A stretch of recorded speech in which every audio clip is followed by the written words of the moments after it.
But no, we were and this is very short. We were in the middle of things, and she looked me dead in the eye, and she said, "Oh my gosh!" And I have no clue what that means. I have no clue how to react to that, and that is by far the weirdest thing anyone's ever said to me.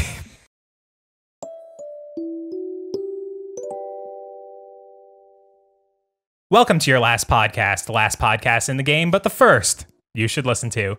I'm your host, Colton Simpson. And with me this week, he's our resident audiophile, William Ham Clark. Hi. And always in my corner, it's the amazing Grace Tatigian. Hello, hello. And all the way down at the other end of the table, last but not least, it's Josh Vey. What are you at? So what is Your Last Podcast? We're a conversational podcast where every week, each of us brings a topic of conversation to talk it out and argue amongst ourselves for your amusement. If you like that, be sure to subscribe to the podcast feeds to never miss a new episode. And if you're watching on YouTube, leave a like, comment, and subscribe. And if you're feeling a bit generous or have a couple of bucks to toss our way, you could always go over to patreon.com/yourlastpodcast and, well, Your Last Podcast and become a patron if you're feeling so inclined.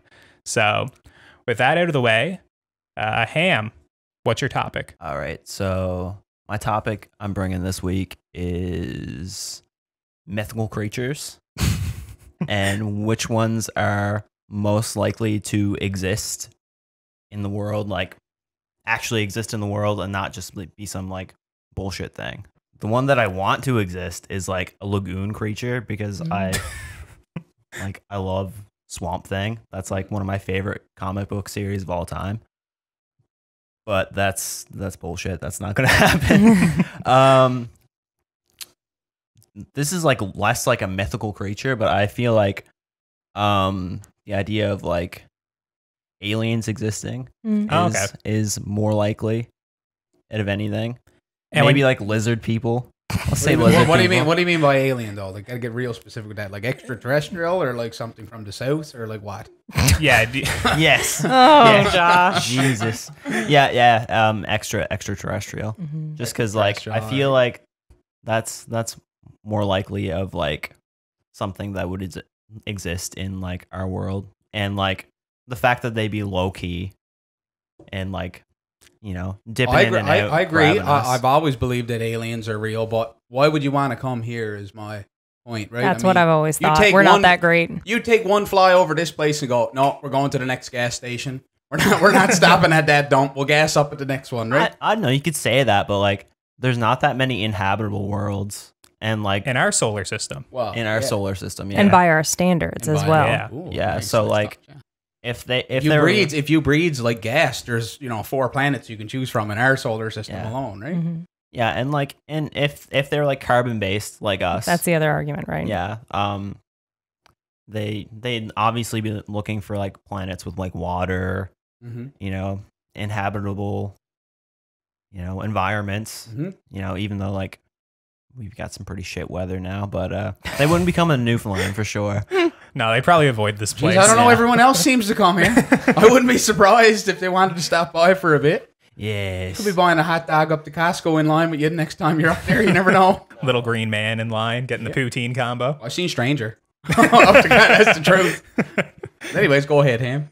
Yeah, but no, I think like aliens out of like, you know, Bigfoot, Abominable Snowman, Chupacabra. Chupacabra is a pretty good one too, but I won't get into that.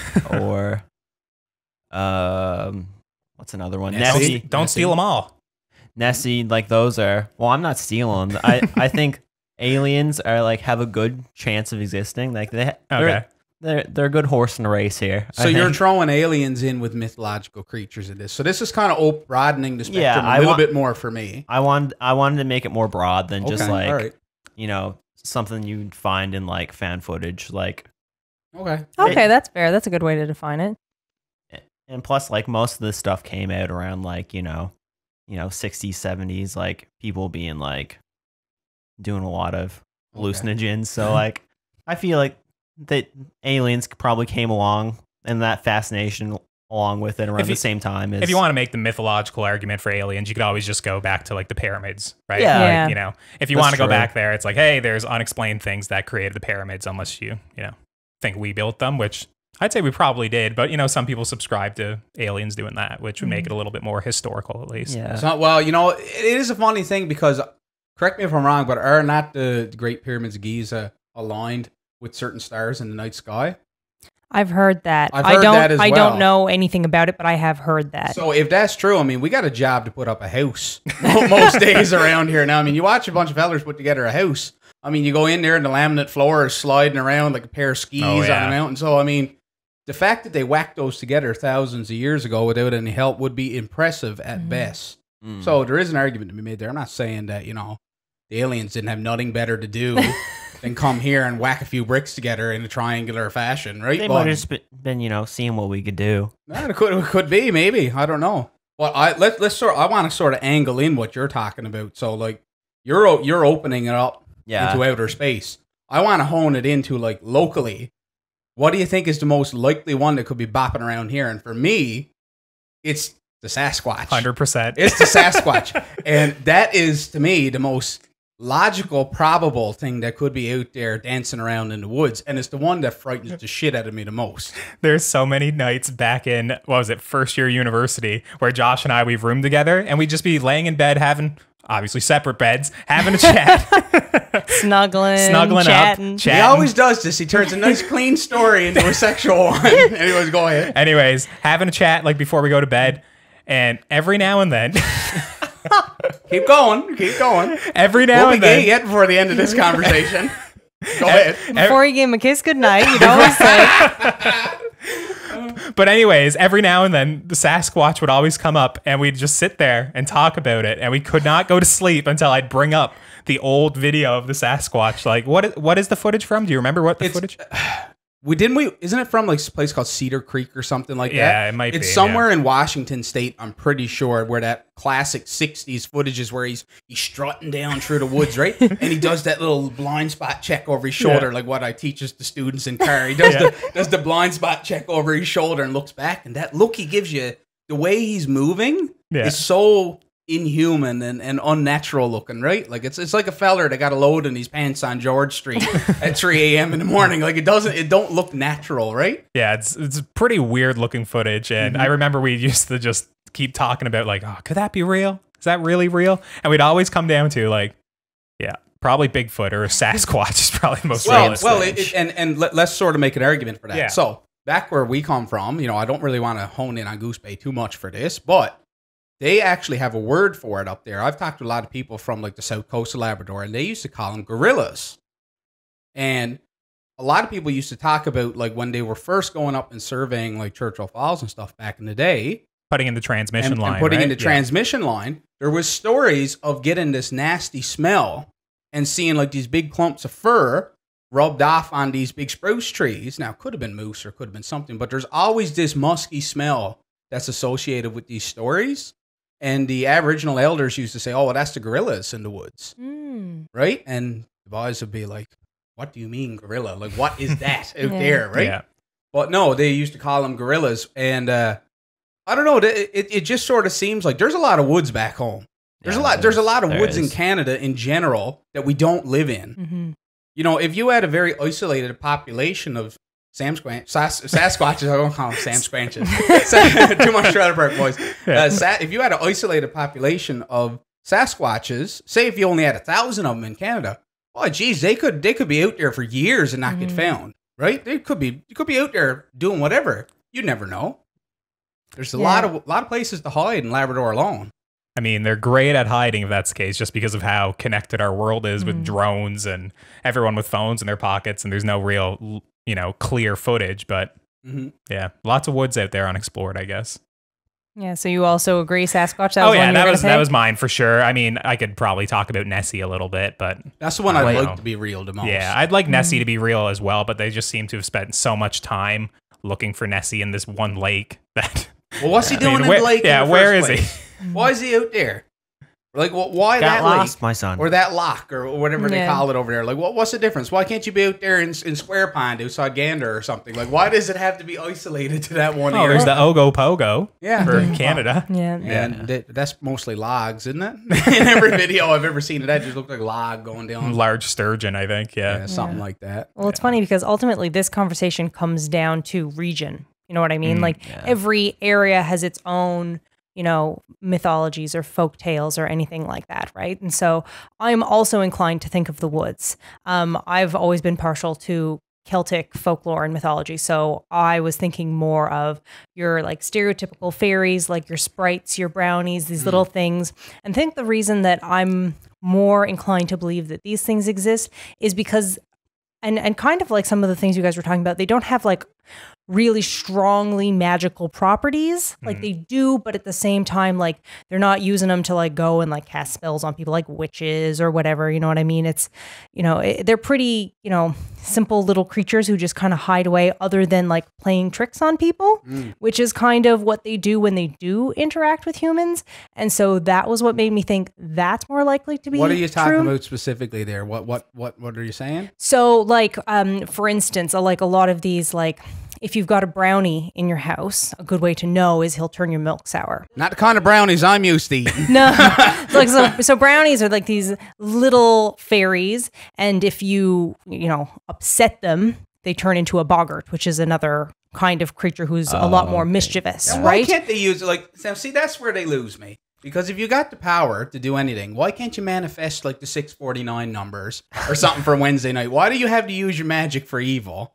Right? Well, see, that's you the made a lot of thing max is like numbers for Friday or something, right? is a lot of these creatures, they don't really operate by the typical human good versus evil or like good versus bad, or they just kind of like they're anarchists. They do whatever they your milk want. sour. You know what I mean? Like they're unhappy, so they turn your milk sour because they don't like the color But of it your wouldn't have house or nothing to do whatever. back home because the milk comes sour right from the grocery store most of the time. So they'd have to find a new trick back there. But yeah, so it's just, I was more inclined again towards the woods and like woodland creatures. But I mean, if you, depending on the region that you're from, it could be any number of things that you think is more likely to exist. Like think of how much ocean we have that is completely undiscovered. What the heck could be down there? You know what I mean? How many mountain ranges are completely inaccessible? What the heck could be up there? You know what I mean? Yeah, Outer space, that's another right. classic, we're talking about regions that are unexplored. Outer space, extraterrestrials, good chance. You know what I mean? So, Well, what could be in the ocean alone, Grace? We don't even have to leave oh my the God, planet I for don't even that. want to think about it. I did read somewhere once they said we know more about the surface of Mars than we do about the bottom of the Atlantic. And that's an interesting fact because you can't get down there, Yep. right? Like it's a job to get down there. You go 10 kilometers underneath the ocean. I mean, you're going to get squat, Yeah. right? I don't think we have a submersible capable of going like to the bottom of the Marianas Trench. I think that's in the Pacific, but whatever, you know what I mean? But still, yeah. It's Exactly. And that's kinda on our funny. planet and we don't know. We don't You know what I mean? And I mean, forget about depth. Like that's, like that is a huge thing in and of itself. But at the same time, like just, plop yourself down in the middle of the Pacific or something like that. Like who's to say there are definitely parts of the ocean like man has not touched that we have never seen. Unless You you're know what I counting mean? the tires and the plastic Well, yeah, bags unless that have made their way out there. that that's a whole other discussion, pollution and stuff like that. But just that human eyes have ever seen or will ever see again, kind of thing. That's a whole other conversation. Who knows what's out there? I hope You know if what I we mean? found something cool, we would call it something cooler than Ogo Pogo because that sounds like that sounds like a dinner snack. Like that sounds like Pogo stick. You know what I mean? Yeah. I don't think of a mythological creature. I Yeah. think of like a snack. So hopefully we'd come up with a cooler name. I just wanted to bring up one more thing. Go ahead. In terms of like the Sasquatch thing, you guys remember like the Forest Brides thing? Oh, yes, I Oh, was yes. waiting for you to hone in on that. So go ahead. What do you got to say about that? You getting engaged or what? No. I just wanted to know if you guys remembered like the Forest Brides thing, where it was just like there's women disappearing like along these like I guess like it was mostly in the East Coast, right? I'm trying to That was remember we where we watched the we movie. watched the on movie. that. I'm trying to remember what Wasn't that West Coast? So it was like Washington State. Yeah, I think it or was something. West Coast. Oh, it Yeah, was West It was Coast, wherever okay. the famous is it Jameson footage? I can't remember Something what like the name that. of the footage is, Something but like that, I should have googled The it. bedtime footage. Yeah, there you go. The first year Mun footage. Yeah, I remember there was apparently like missing women, and they would always tie it to Sasquatches. So their theory was that Sasquatches would come and steal these women and impregnate them and just make them forest wives. And that's kind of like how they continue the Sasquatch line or the Bigfoot line, is just reproducing with these forest wives. And I remember we were shocked by it because we were watching this found footage movie about like people looking for Sasquatches, and Josh and I just hear half asleep watching this movie. But at the end of it, puts you right to sleep.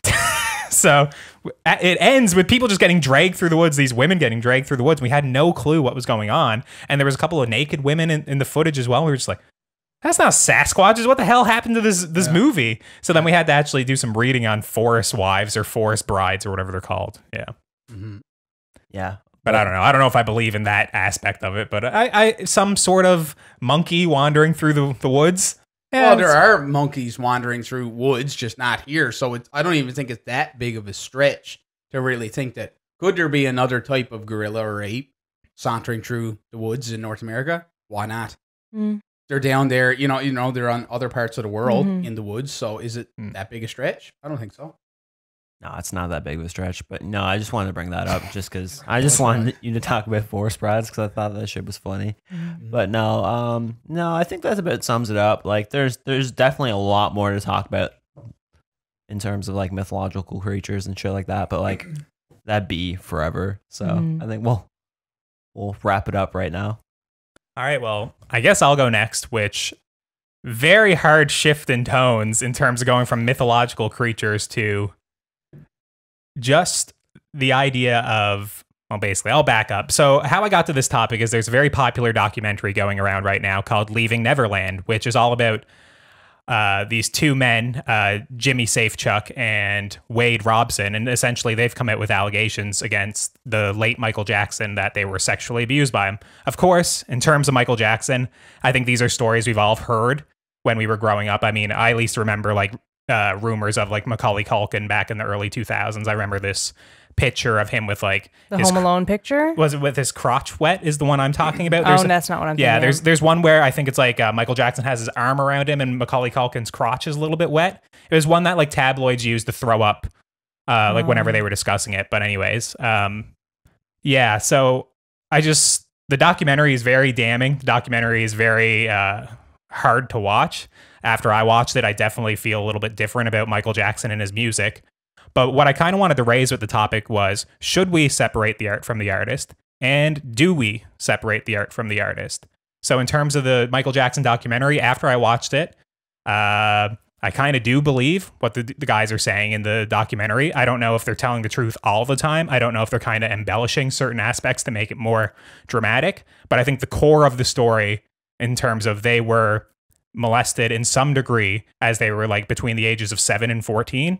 I think there's a lot of evidence in that documentary to support that, or at least a lot of strange correlations between the stories and videos and recordings. So I can't really separate the art from the artist, I think, in this one scenario. So I'm just wondering, do you guys do that? Is there any artists you have to do it with? So I think the reason why, because I just watched part one of this documentary before I come over here, because I wanted to sort of get a sense for myself of what I was getting into. And after watching at least the first part, I can guarantee you there are so many intricate details involved with, I think they mostly focus on Jimmy's story for the first half, and then it's Wade's story from Australia afterwards. Yeah. So like, there's so many intricate details in that documentary that I can guarantee you like 100%, at least half of it is true. At least half of it is true, because there's so many little things that if you put yourself into place of, I'm up to no good, I don't want to get caught, so I have all these little fail safes set up to keep myself from getting caught at this heinous act, it makes sense. And it's very graphic and it's very disturbing to listen to. There was a couple cringy moments in particular that I was like, oh geez, I don't know. Like, I found it really hard to watch too. It was really hard to watch. But I think the reason why it's very hard to separate the art from the artist in this particular case is because Michael Jackson did all of his own, as far as I know. He wrote all his own stuff. He did all of his own dance moves, blah, blah, blah. So his art is a reflection of him as an individual. Whereas if you want to take someone else who is considered an artist, like a Kevin Spacey, for example, I mean, guy was accused of a lot of stuff over the last couple of years. I don't know how much of it is been proven true, whatever. I haven't been following it. But I can honestly say that I can still watch his movies and say, yeah, this is a good movie. Like, that's an excellent movie. And I think a lot of the reason for that is he didn't write Seven. He just played a part in it, and he played the part well. He didn't write K-Pax. He just played a part, and he played it well. So in that particular case, I think, yeah, you should try to make a distinction between the art and the artist if you can. If you can't, well, maybe there's another reason for that, and maybe you should try to make a division at the very least, right? Yeah, I'm very conflicted in terms of when it comes to music. I think I was thinking about this, and I mean, just as like an English, having undergrad in English, you read a lot about these authors and about their works and how they were inspired by it, and a lot of them are, they were just treated their wives terribly. A lot of them were like womanizers, or there's people racist, slave owners, I was going to mention like H.P. Lovecraft. Like if you're going into the horror world, he's just this incredible racist, and like his racism stems through all of his work. So it's this thing where you kind of do have to separate at the time, be like, oh, it's a product of its time. But when it comes to music, I agree with Josh that there's so much of yourself in that music back in the day that when Michael Jackson is launching a world tour about how bad he is and bringing along supposedly this abused kid with him along on this tour, it's very hard to stomach. And it's also when he's singing about how smooth of a criminal he is, and then he gives his hat from the music video to one of the kids. Yeah. It's just, when you're watching it, like, I don't know if I could listen to some of those songs anymore. It just kind of sickens me a little bit. And in terms of just other like musical artists, when Chester Bennington, when he killed himself from Linkin Park, obviously he wasn't involved in any allegations or anything, but it's really hard to listen to his music about how numb he is, or about how in the end things don't matter anymore, when like how his story ultimately ended. Yeah. It's like, it's hard. And I don't listen to Linkin Park very often, but it comes up every now and then on Spotify. I'm at the gym and I don't feel like, oh, this is so cool. Like I listened to it when I was 12. It's more like somber now. Whenever I have a really hard time separating when it's music, I think. Go back to, you just used Smooth Criminal and Bad, for an example, which are two songs they use a lot in that movie. Yeah. Like once the kids are involved, almost all the footage they have in that film, there's kids on stage dancing to that. That's how he basically meets these two boys in particular, is he kind of fishes them out. But let's go back to Thriller.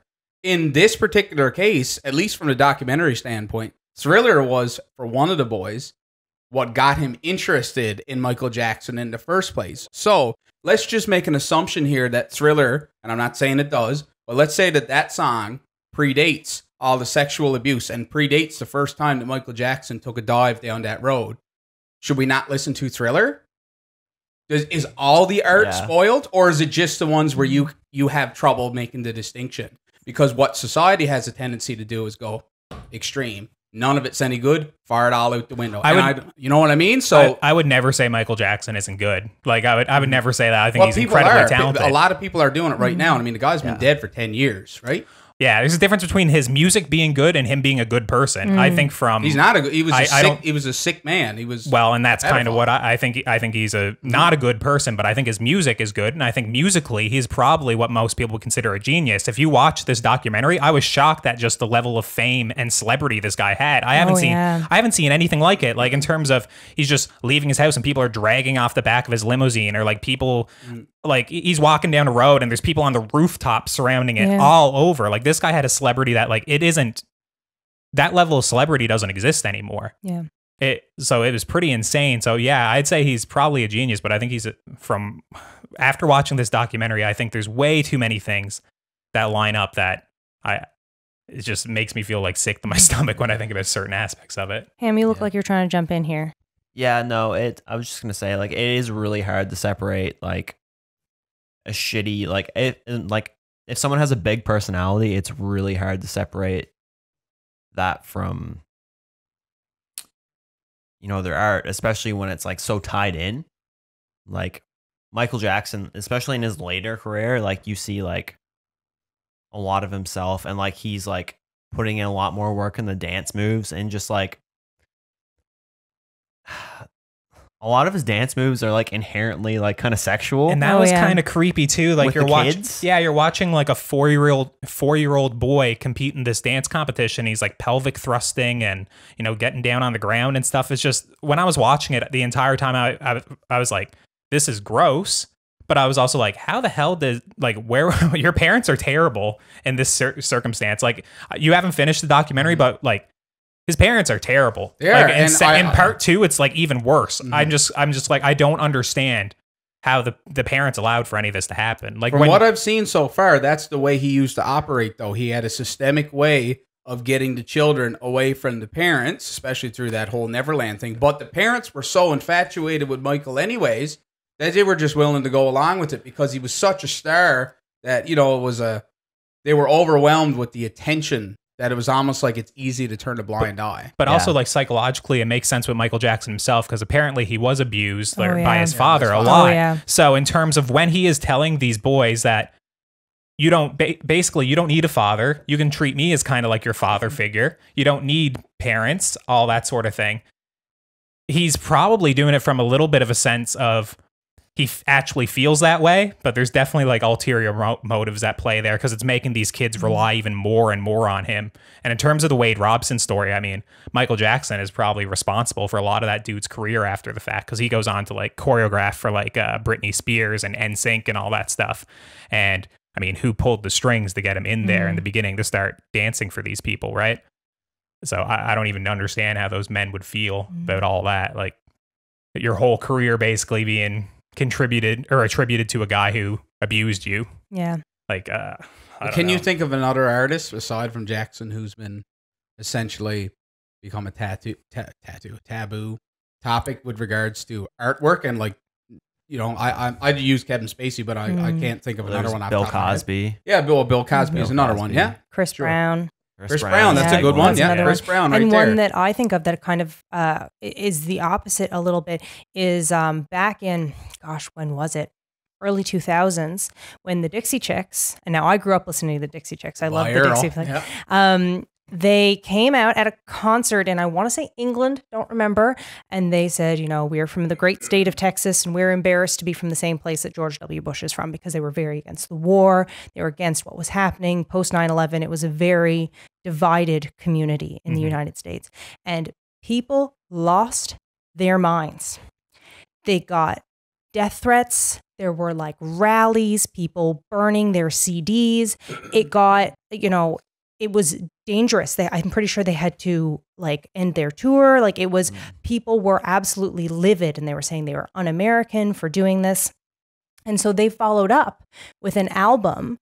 I'm Not Ready to Make Nice, I'm pretty sure is the name of the album, and basically talking about their, you know, the reaction that everyone had to their political beliefs. So this is kind of like the flip side of it. You know what I mean? People disagreed very strongly with what they did, with their political opinions, with how they voiced it.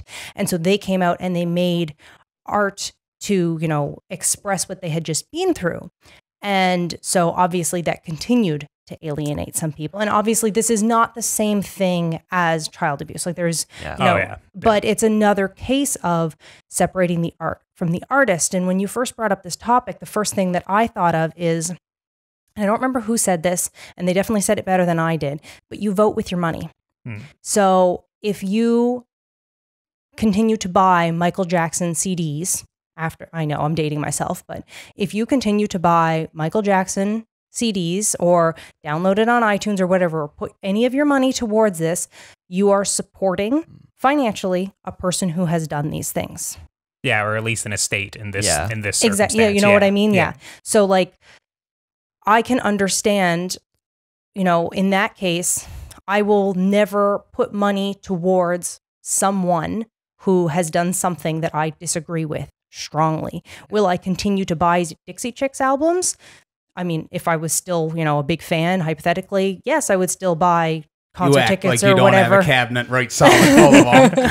Oh, I do love the Dixie Chicks. I just haven't kept up with them in recent years because I don't disagree with what they were saying politically necessarily. I don't pretend to be incredibly informed on the topic or anything like that, but this is something that, you know, I will continue to support them. Or when I see an artist do something really good, like I'm thinking of Lin-Manuel Miranda after Hurricane Maria hit, after that awful, you know, Pulse shooting, after any number of things, and he created art to be able to sell it for the sake of raising money for people in need. Absolutely, I'm going to vote with my money, and I'm going to put my money, I'm going to buy that song on iTunes. I'm going to, buy this t-shirt or whatever, because the proceeds are going to helping people, and like, he's got a good cause. And that's a case in which I am not separating the art from the artist. Even if I don't terribly like the song, yes, I'm going to spend $1.28 on iTunes to support it because I'm supporting the artist here. Right. And the key thing in that situation being support or not. Yeah, exactly. Not actively go out of your way to contribute to the demise or destruction. And that's what I find a lot of people have a tendency to do with a lot of stuff is rather than just saying, okay, I never was a Michael Jackson fan personally. Like I liked some of his songs, sure. But like in the same way that I liked a lot of 80s songs, like I'm not a huge Journey fan, but I do like that song, Don't Stop Believing. But I'm not like obsessed over it or nothing. It's just a good song. And there's certain songs with Jackson that are like that for me. It's not the type of thing where I would go and ever say, okay, now I need to seriously go and, revisit my convictions on, am I going to listen to another Michael Jackson song? For me, it's just like, okay, well, I never supported him in the first place, which means I never cared enough in the first place to really take a big stance on it. So why would I get so emotionally aggravated now that I'm going to join Rally the Cause and try to take down the empire? Like that's what a lot of people do, because there's probably a lot more people like me, our age, that don't really care about Michael Jackson. But you'll see a lot of them now, like grab the pitchfork and the axe and start burning down the monster, right? I remember when he passed, all of a sudden everybody was on Facebook loving him, talking about how great he was, how great of a person Billy he Mays was. died same time, though, and I was more upset about that. The OxyClean guy, remember that? I remember that, and I was just kind of like, what the hell? I remember some of these people straight up being like, wacko jacko, was always the thing whenever he was in the news about, hanging his baby over the balcony, shit like this. Like he was a messed up person. So I just thought it was so strange with when he passed, like all of the sentiment shifted. And I mean, that oftentimes happened. I'm not saying speak ill of the dead, but I think sometimes you can also acknowledge that, like, yeah, musical genius, I'll leave it at that, not talk about how great of a person he was. Yeah. Yeah. One thing I wanted to like key in on all this is just like people have a really hard time with accepting that like people do like contribute good and bad things in the world, especially celebrities. So like a lot of people take a black and white stance to all this. Oh yeah. And like really like there's a lot of good like musicians on those records. Like Off the Wall is fantastic. Like I'm not a huge Michael Jackson fan, but that record's great. And like it's not like he didn't do good things, but like he's obviously like ruined some people's lives, and like and he got caught, which is another key element to this. It's like the whole, every time VOCM comes out with an article and says, oh, we caught 10 people drinking and driving over Paddy's Day weekend. Well, how many made it home? Yeah. Right? Like, so he got caught doing what he's doing. How many other ones are out there that might affect you worse, that are up to the same thing or worse? Well, that's kind of, and I'm not going to shift too heavily into the film side, but people like Bryan Singer, you're a big X-Men fan. Yeah. All of the X-Men movies, I think, other than, what was it, the one I like, what is it, the First Class? I think he's produced or directed most of those.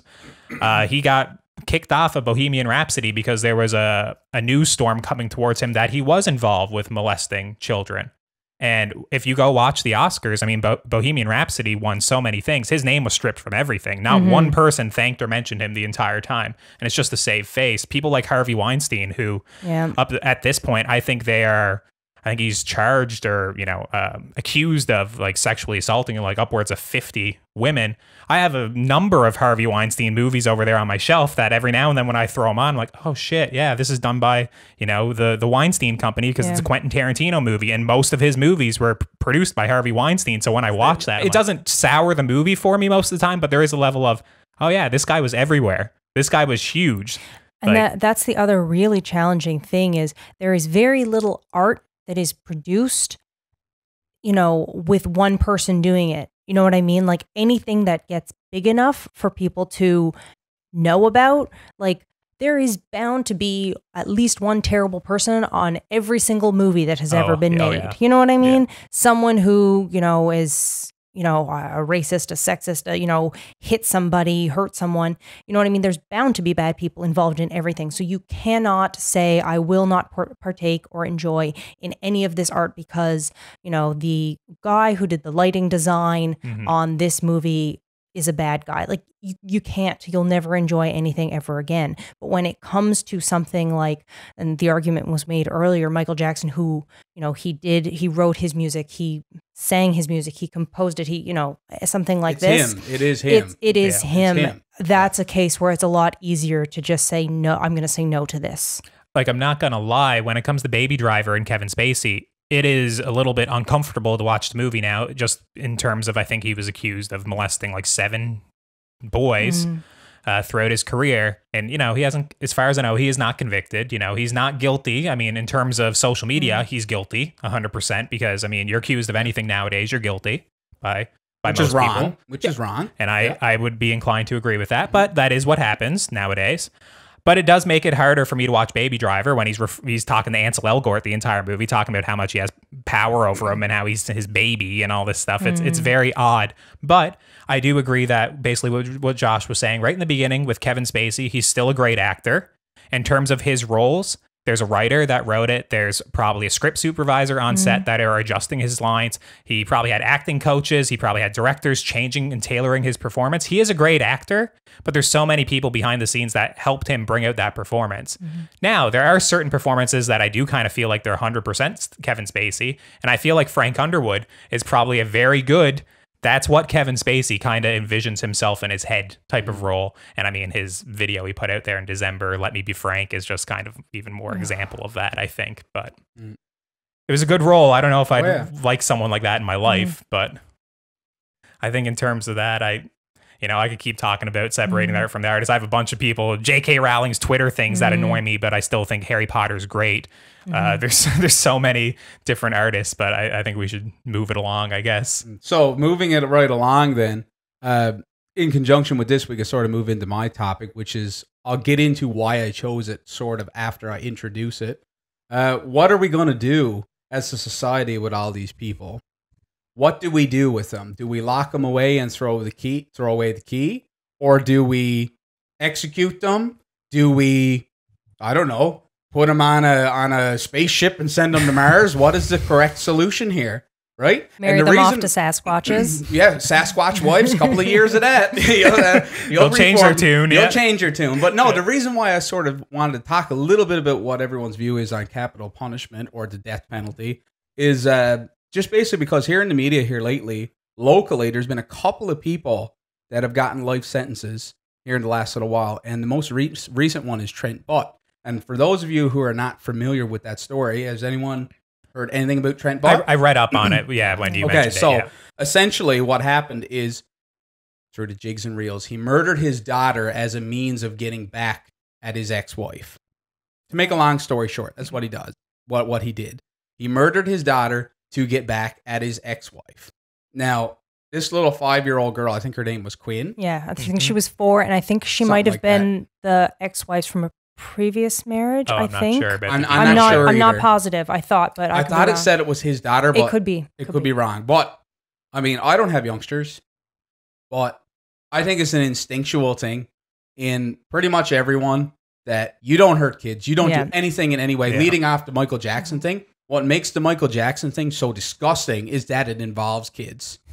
Right? Like, as bad as it is to say, when you're talking about Harvey Weinstein and the casting couch stuff, I don't look at that as being as deplorable in my head as molesting children, which is, it's still on the bad side of the fence. It's still sexual assault and rape. It's still sexual assault and rape, but it's not as disgusting in my head as with children. Yeah. That's just my way of chronologing it, right? So anyways, the fact that this dude murdered his child, okay, and they said that it had planned to be a murder-suicide and he just never went through with the suicide part. He got a 25-year life sentence, okay? No chance of parole. I think he's 40. He's 40. So, I mean, that's it for him. I mean, he's not getting out in all likelihood, right? And it got me wondering because there was you can argue that he may get out, but that's with good behavior. That's assuming he doesn't fart the wrong way while he's in jail and get another 3 or 4 years added on. Or he doesn't kill himself because someone else doesn't kill him. There was another person. There was another person whose name is Al Potter. And he was involved in a stabbing of another man named Dale Porter, and he got a life sentence as well. And this is all like in the span of the last few months. Okay, I never heard about that one. Okay, yeah. So, and that one sort of didn't get as much media Press, coverage of once course, again yeah. because it didn't involve like Kids. it's just kids, right? Yeah.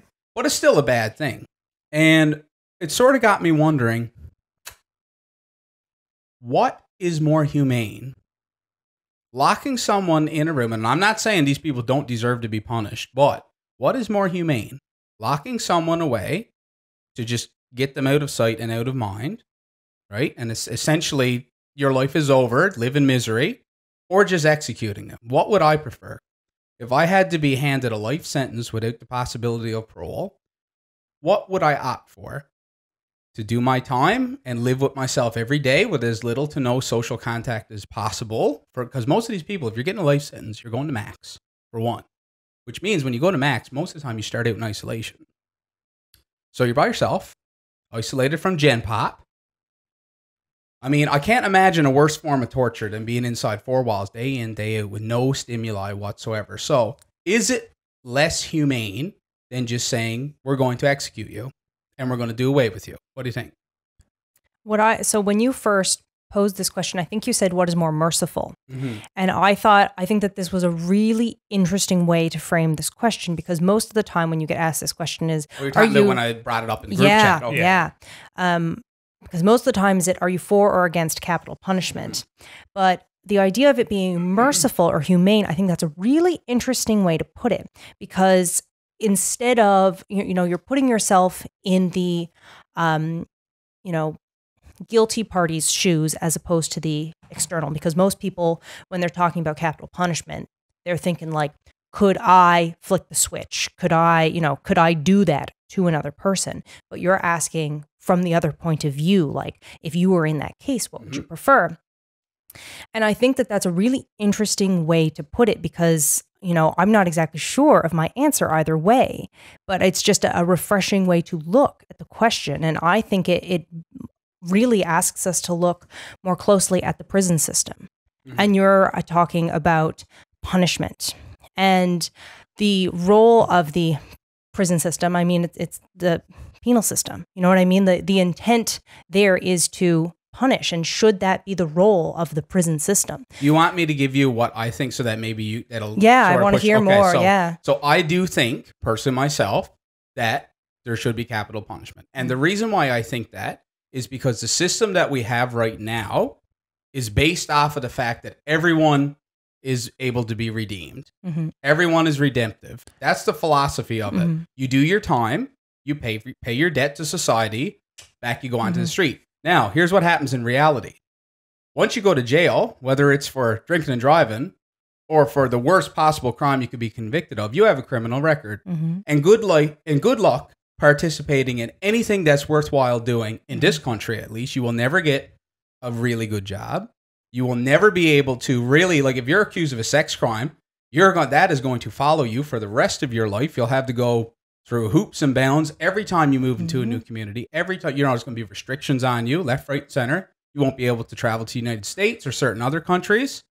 It's going to hang over you. So if the purpose is to go to jail to do your time and pay your debt, then why is there this black cloud that's going to follow you for the rest of your life? And that's the problem that I have with it is, so say this guy goes to jail and does his 25 years and lives. He'll only be 65. Okay, so he'll be 65 and he gets out. Then what? Then he's still socially socially ostracized and a menace to society in terms of he's never going to be able to get work. He's never going to be able to, build back any real quality of life. So he's probably going to end up on social assistance as a drain on the rest of the country, which he was for 25 years in jail. So what's the purpose? Speaking of being a drain, I looked it up because I was curious. Do you know approximately how much it costs? Is it? Is it $35,000? How much? About $115,000 per year for a Canadian prisoner. Like, I didn't think it was that high. I thought it was $35,000. And apparently it's significantly higher in women's prisons. I don't know exactly why, but that's what I was on the Department of Justice website because I was curious. Because I mean, it's not a simple question of and to put it crudely, a pack of bullets is a lot cheaper. Right, to put it crudely, if you want to talk from a financial point of view. But yeah, that was my argument for it. Is that I do think if you are if you're looking at a person who cannot be reformed, if you cannot be reformed, like what is the purpose of it? You're just going to lock someone away until they get out, and then they're going to reoffend, and back in they go. So what is the point? Yeah, it's a completely flawed system. Yeah, Absolutely. I think I lean towards death always being more merciful in these cases. And I think also with a lot of them in terms of, I forget the man's name. I mean, we don't have to give him more airtime, but Quinn's father in terms of who was convicted. If he truly tried to kill himself, which in the one I read, apparently he did, killing him is very merciful. That's kind of what he was going for anyways. Sure, he failed to do it. And he does deserve to die, in my opinion. I'm just going to throw that out there. He failed to do it. But in terms of if you did give him the death penalty, that would be what he was trying to do anyways. It is much harder for somebody to live for 25 years in that system because he is going to be mistreated by all the other inmates. If you have anything to do with children, from what I've gathered from what you see in online and popular media and all that, you're going to not have an easy ride in that prison system. So I think it's definitely more merciful to be killed. Now, if I was going to jail for some sort of offense, it would probably depend on what I was convicted of in terms of would I want to serve my sentence? Am I going to jail now? Then I'll probably have rather a 25-year sentence. Now, I don't know what I would do to warrant a 25-year sentence. I don't know if I went crazy and killed a bunch of people. You'd probably just kill me because I'm probably not going to be able to go back into society anyways. And that's kind of the thing with a lot of serial killers. When you look at them, like if they do get out, there is the chance to reoffend. Like recidivism happens. Like, there is a chance to reoffend where there is this part of, are we actually protecting the general population from somebody who is unhinged and somebody who is crazy, who has the chance to do it again? In terms of this guy, probably not. I don't think he'd kill another child and burn down the house. But I do think locking him away in this circumstance is less merciful, and probably, if you're looking to kind of inflict the most pain on the person that caused you so much pain, a 25-year sentence in this case is probably harsher. In terms of maybe wanting to feel like you got justice and see it like visually represented, like how you see some people sitting there at, a lethal injection, watching the people that wronged them. I would assume that in this case, probably that would be more cathartic. So do you think there are crimes of which you deserve death? Do you think that we should have that power? I believe so as well. I do. And I do think that in cases where there is substantial evidence to prove that you have done something that is so against our societal values and that you just cannot function as part of this society, we have no other choice. Like, you have to go. There's no point for us to waste $115,000 a year trying to fix you when you're beyond repair. It'd be like, the motor is gone in my truck. It's gone. I'm not going to keep inflating the tires for the next 25 years. If the engine's gone, I'm going to get rid of it and get another vehicle. I'm not necessarily an advocate always for an eye, though, because I find a lot of people when it comes to, especially with children and like sexual abuse, you'll see this on Facebook all the time. I've seen it a number of times where, I don't know, somebody gets convicted of raping somebody and they're always like, oh, well, give him what he gave to them, rape him back. Yeah, no, I'm just like, that's just idiotic. Like, you see a lot of people, like when somebody's a sexual offender, of like, well, you should castrate them, or you should, I don't know, chop off everything they got down there. Like, I don't agree with that. But there should be some sort of form of punishment. And when it comes to children, I definitely lean towards less merciful. I don't know if you should get the death penalty for what Michael Jackson did. I don't know. I'd have to actually go through every case to see that, if he should have been. I'd probably lean towards no off the top of my head. But he probably should have been locked away so he can't do that to other people. Ham, you've been really quiet you've been on this. silent. Yeah. Yeah, no. I'm pretty much in 100% agreement with your stance on it. So I don't have much to add, honestly. It's interesting. I was not expecting to get a bunch of people leaning in my direction on this one. I was definitely expecting to be the outlier. Do you believe the death penalty should exist? And this is this is something that I have struggled with for years. I'm pretty sure in elementary school this came up as a debate topic. Wow. And I have yet to decide one way or another. I don't think I could ever take someone's life or make a decision that would end someone's life. You know what I mean? Like, I definitely could never pull the trigger, but I also don't think I could say, all right, Jimmy, pull the trigger. You know what I mean? I don't think I could, no matter what that other person had done. And so I don't know if it is for me to say, yeah, I'm fine with Bob telling Jimmy to pull the trigger. You know what I mean? Like, I have a hard time. Yeah. Most of the time it's on like lethal injection. No. I'm just saying pull the trigger and like metaphorically flip the switch, you know, inject them, whatever it might be, you know, push them off the cliff. You know what I mean? I could, personally, I know I never could. Now, there are some people who are comfortable with that. And there are some people who believe very strongly in that. And so you're going to err on the side, I'm assuming what you're saying is erring on the side of caution. You're going to conservatively say, no, I'm not really in favor because I haven't made my mind up. Yeah, I think that's it. Yeah, I think that's it. It's not that I am against capital punishment, and it's not that I am for capital punishment. It's that I can't say I'm for it. Yeah. I don't want to say I'm against it because it is a huge drain, financial drain. There's no going back either, too, right? Like once you make in that some decision, cases, and that's something too. There's a lot of times where people were put to death and they go back and through what is it, genetic research, forensics, yeah, not genetic, forensics. Now a lot of people that were put to death were innocent. Or look at like the Salem witch trials and stuff like that. You know what I mean? Like, you know, there are so many times in history where people have said like these people like deserve to die like unequivocally. And now we look back and we think, what on earth was wrong with them to have thought that this was a reasonable solution? And, you know, sitting here, I think anyone would have a very hard time disagreeing with the fact that if someone hurts a child in this way that they don't deserve some form of punishment. I don't think anybody out there is going to go like, oh no, it's no big deal. You know what I mean? Like, this is bad. And while I think that, you know, ideally in a perfect world, the role of the prison system should be to rehabilitate, as opposed to punish. Ideally, that's what should happen. But so, you know, this is sort of where I do agree but disagree in a sense. What is the primary purpose of jail or prison? As it exists. Why did they create it in the first place? Well, initially it's funny. The history of the prison system, there's a book on it. I've read portions of it. I have not read the entire thing. It's what's it called? Panopticon? Yeah, but Panopticon is part of it. It's the history of the modern prison system or something like that by Michel Foucault. Yeah. So punishments used to be delivered in a public fashion. You know, you go and steal a loaf of bread. Right. We hit you over the head in the square. Or the hand comes off in front of 10 spectators. Yeah, sure. Exactly. So it was a public ridicule, essentially, and like public punishment. And so you do not repeat because everyone will see this happen to me again.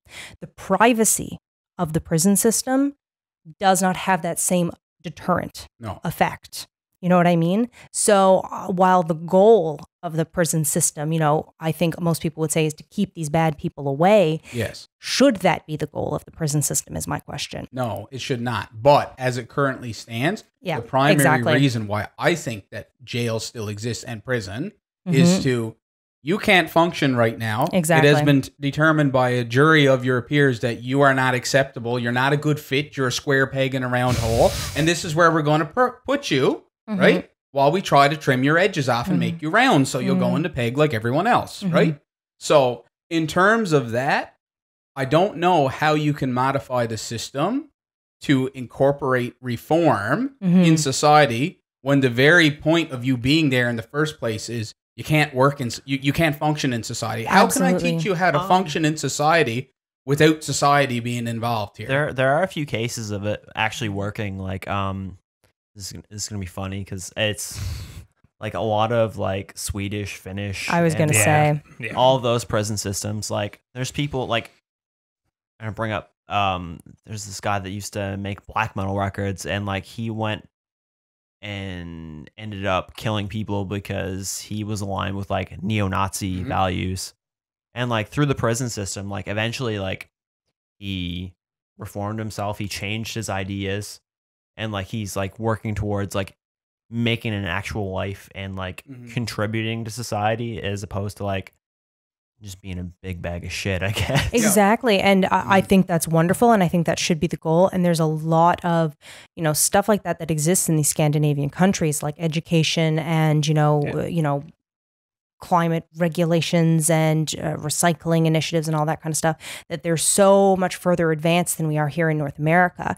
But one huge thing that they have in their favor is they have a much smaller population. To deal with. So while a less diverse population, because where does the gangs come from? In the United States, the gangs are running the prisons. And the reason why you have gangs is because you have a lot of diversity, right? So they all tend to go into their, prison is a separate society. It's very itself. different. Yeah, So in North America, it in tends North to be America, we have a tribalism. more, it turns into a tribal thing, right? So everyone just separates in their own little de facto groups. And that's where your problem comes in, because now you have the gangs ruling the roost as opposed to the institution ruling the roost. Whereas I feel like in the Scandinavian countries or in the Nordic countries, wherever you want to call them, they don't have that much to deal with. It's a simpler problem. It's easier for the institution to keep control than it is, because even if you have 1 or 2 gangs, you don't have 12 or 15 or 20 or whatever, like you would in like San Quentin or whatever, Max Penitentiary, right? I watched a documentary on that, and it's just nuts what goes on there. It's unbelievable. They actually have a separate prison inside the prison for the people who decided they wanted to get out of the gangs in Gen Pop to go to this other prison in the prison to be safe from the gangs. Like the institution just accepts that, this side of the prison is controlled more so by the gangs than it is by us, but this side we're going to concentrate all our effort into keeping it gang free. That's crazy. So it's nuts, and that's why they call it con college, right? Because you come out way worse than what you ever were when you went in the first place. So if you're not reformable, I think you should just be executed and it'll be done. And that's why we have judges and lawyers to go scrutinize stuff to make sure that you're not going in there, blindfolded and going to get executed for something you didn't do. But I think on a whole, it is a good idea, and I think it's something we should re-examine. So do you think one murder is enough for the death sentence? Depends on the nature of the murder. So, and that's kind of like we said, that's kind of my thing too. Every single case in this circumstance has to be treated separately, which kind of this is the way they do it, though. It is, right? But you have first degree, second degree. But in terms of the degree. general population, when people are like, "Well, this person murdered this person, he got a death sentence," or "This person murdered somebody and got 8 years," it winds up. Well, there's a difference between murdering, like. If I come in the house and shoot you in cold blood because I hate you, or you slept with my wife, and you planned it's very different than if me and Grace are having a drink at the bar playing pool, and I push her and she falls over and hits her head and dies. Yeah, I've murdered both of you in this scenario, but yours was premeditated. Yeah, I was talking accidental. more so in terms of first degree murder, where it is premeditated. Do you believe just one murder is enough to kill somebody? Because that is pretty much like when you're getting down to one murder. It is kind of more like an eye for an eye in my books. Like a lot of people probably would be, well, you killed somebody, so you should be killed too. Where I don't really err on that. I more so think of like spree killings or like, if you're a terrorist or something like that. That's exactly what I was going to say. Yeah, it's exactly what I was going to say. Is there has to be through some system, whether it's done through a psychologist or whether it's done through the jury, whatever. There has to be a means of determining that you are beyond repair. You are not reformable. What you have done has proven that, like, let's be honest here. It's not that unnormal for murder to happen. Like, if I heard of someone getting murdered here in St. John's, which I'm sure has happened in the last while, I'm not shocked. You lived in Toronto. Someone was getting shot every couple of days there and getting killed. It's not something that's uncommon anymore like it was 100 years ago. So in terms of the varying degrees, you got to sort of figure out, okay, of the people that killed other people, so we can't just keep filling up graveyards all the time. We got to see who here has the opportunity to redeem himself. Like the kid who was forced by the gang to kill someone as initiation, and he's 16. Yeah, we might be able to work with him over the next 10, 15 years in jail to give him a chance. But the guy who, is 40-something years old, and he's already been accused of a couple other murders. We just didn't have the evidence to nail him to the cross on this one, but we got him this time. Maybe he should die. You know what I mean? That's how it's where you draw the line. Exactly, that's where hard. you draw the line. Yeah, and that's where I am too. It's just it all depends on what circumstance and what crimes they're I guess convicted of it by if you're sentencing them. So yeah, I just think it's easy to get carried away with it. Like there's some states that like people get the death penalty for like 3 strikes, and it could be like bullshit. Like it could just be like there's people on death row in California for getting caught with dope. 3 times because they have the 3. You're right, the 3 strikes rule, and that is stupid in my opinion. I agree completely with that too. Yeah, should not get the death penalty for dope. Anyways, that pretty much covers it. I'm actually really surprised at all the answers here. It's great. You know, I was really expecting to be the odd one out on this topic, and I sort of found myself not. It's a really gray thing. So and I think that, you know, even though there are similar opinions here, like we've all brought up very different points. There's nuance in all of our arguments. That's the thing. We're all a little bit different, but yes, there's similarities for sure. Yeah. All right. So I think yours. Yeah. Yeah. So that was a bit of a heavier. So we're gonna end on something a little bit sillier, I guess. So my question this week is, what is the strangest thing someone has ever said to you about you, like to your face? This the example of this I always give, and this is not the story I'm going to tell, is the time my little brother saw me jumping on a trampoline and said, "I didn't know you liked fun things," which I think is just kind of, you know, it's not a compliment and it's not an insult. It's just kind of odd that someone would choose to say that to me and to my, you know, it would be one thing if he went to my other brother and was like, "Can you believe Grace is jumping on a trampoline? Like, that's so weird. I didn't know she liked fun things," but like say it to my face is odd. And, you know, anyway, but what made me think of this is for our last movie night, Colton, we were watching Scott Pilgrim versus the World. And we were talking about Ramona Flowers as being a classic manic pixie dream girl. Yeah, and she is. So, which is the look on your face is why are we talking about mythological creatures again or what? But this is why I brought my definition. And so Colton saw this piece of paper and he's like, "Oh God, Grace, what have you got?" I wanted to have the definition of a manic pixie dream girl because there could be a few people who are not familiar with what this is. So the definition is a manic pixie dream girl exists solely in the fevered imaginations of sensitive writer-directors to teach broodingly soulful young men to embrace life and its infinite mysteries and adventures.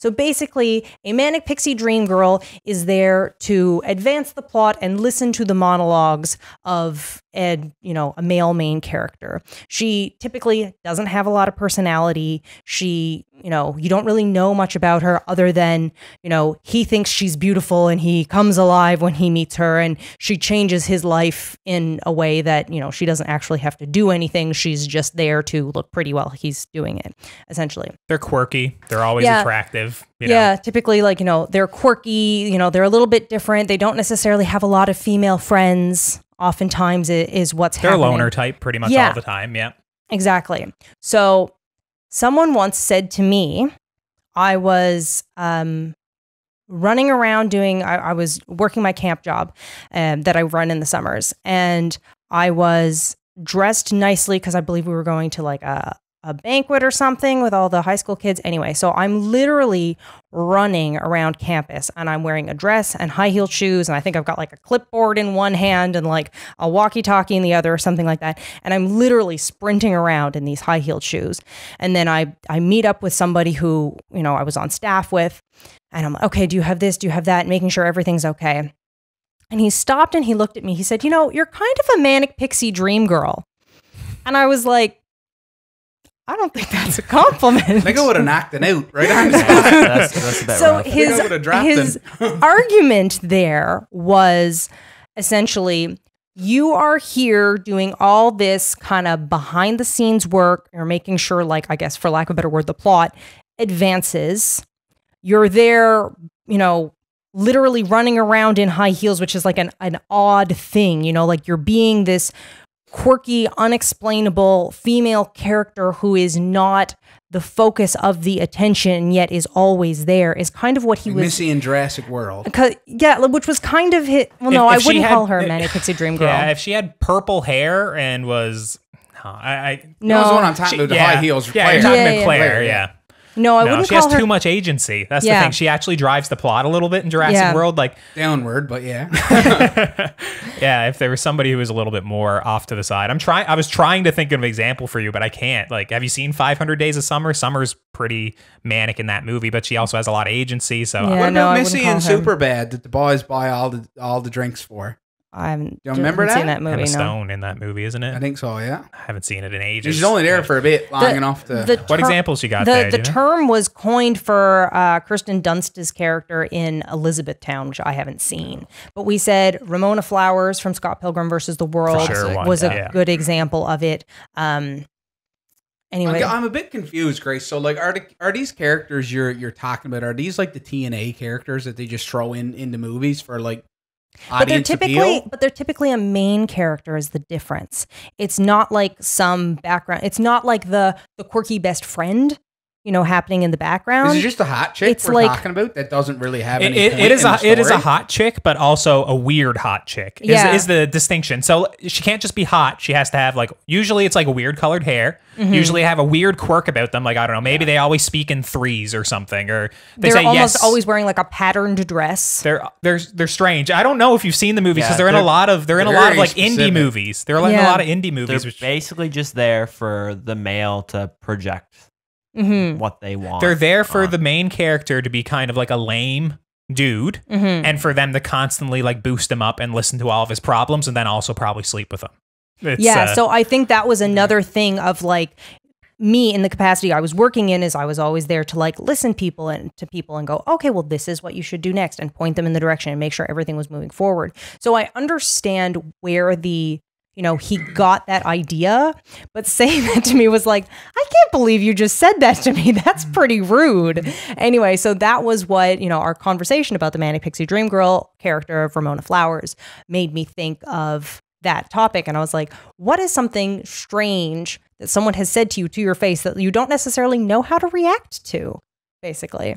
That's it. Maybe he's trying to tell you were pretty. I don't know. Because they got to be pretty too, right? On that note, getting compared to like Twilight boys, that's one of the worst ones. But I'm gonna switch over. Sparkles in the moon. Like, I know what you do. Yeah, I definitely do. This is gonna be short and sweet because we've been rambling on a little while. Mine's real short too, Ham. So go ahead. So I was sitting here like flicking a rubber band on my wrist because it's just like a nervous tick I do at work because I get really bored, anxious, and just stressed out. So I'll slap this piece of rubber on my wrist, get a little bit of a pain response, And I'm serving this guy, and I have my little rubber band there, and I'm passing him his Belmonts, and he's got his flicked up hair, and he's a bit flamboyant, and he just goes, "Nothing like a bit of pleasure with a bit of pain, am I right?" My blessed Ham. And he just leaves, and that's stuck with me for a long time. Like, I just think you change your address after that. I mean, It was just something just bizarre. Right. Like there's just some things that some people say to you and you just like, you don't really know how to respond to it. Well, listen, hold on. I'll tell you this one now. So one time we're at Legion, okay, for my grandfather and grandmother's 50th wedding anniversary. My pop was there, right? And he had some friends that he hadn't seen in a long time. So he goes, "Josh, come over. Come on." So I comes on over, right? Goes on over and he goes, "This is my grandson here." Gives me a big old slap on the back. Goes, "Look at him, look at him. He's built like a brick shit house." And I was sitting there just kind of like, well, I suppose that's good because every shit house I've ever seen is made of wood. So I guess I'm the best. I'm the best one out of the lot. I guess so. I'm a step above the rest of the grandkids. But yeah, that was only my weird little story that I had. I had a really hard time trying to think of something because I forgot your topic till we sat down. I guess I'm the last one here, and my mom told me last week she didn't like my stories about who I was talking about in my bad travel story, so I figured I'd kind of double down this week and also tell another story that she might not be too happy with. But in terms of the worst thing that anyone ever said to me was I was romantic. I was in the bedroom with somebody, and we were in the middle watching the Sasquatch. we had the video up on the screen. It was setting the mood. You're about to tuck Josh in goodnight. Ham was over there in the corner sparkling in the moonlight. But no, we were and this is very short. We were in the middle of things, and she looked me dead in the eye, and she said, "Fuck me like your mother's watching." Oh my gosh. And I have no clue what that means. I have no clue how to react to that. And that is by far the weirdest thing anyone's ever said to me. Yes, why? Was she built like a brick shit house? No, she was fine. Yeah. Oh, so my word. Okay. Yeah. How do you react to that one? Oh my. Did you do it? That would be the next question that I would have. I mean, you opened that one. Well, yeah, and that is kind of what happened to me in that moment. I did not have a little pun here now. Did you get any joy out of it? Oh, no. That was for you, lover. Oh, no. All right, I think that's it. Oh, my goodness. And with that, we're your last podcast. I'm Colton. Oh, well, wait. I'll say my name. I'm Ham. All right, go, Josh. Yeah, he's Josh. I'm Josh. I'm Grace, regrettably. It was your topic. Oh, God. And anyways, we'll be back with a new topic next week and every week after until our last. So I hope you're watching, Joy. Yeah, I hope you like that one, Mom. No. Thanks for watching. Thank you. That was good. That was funny. Oh, my God. Didn't expect that coming. I didn't even react to that because I didn't even know what to think.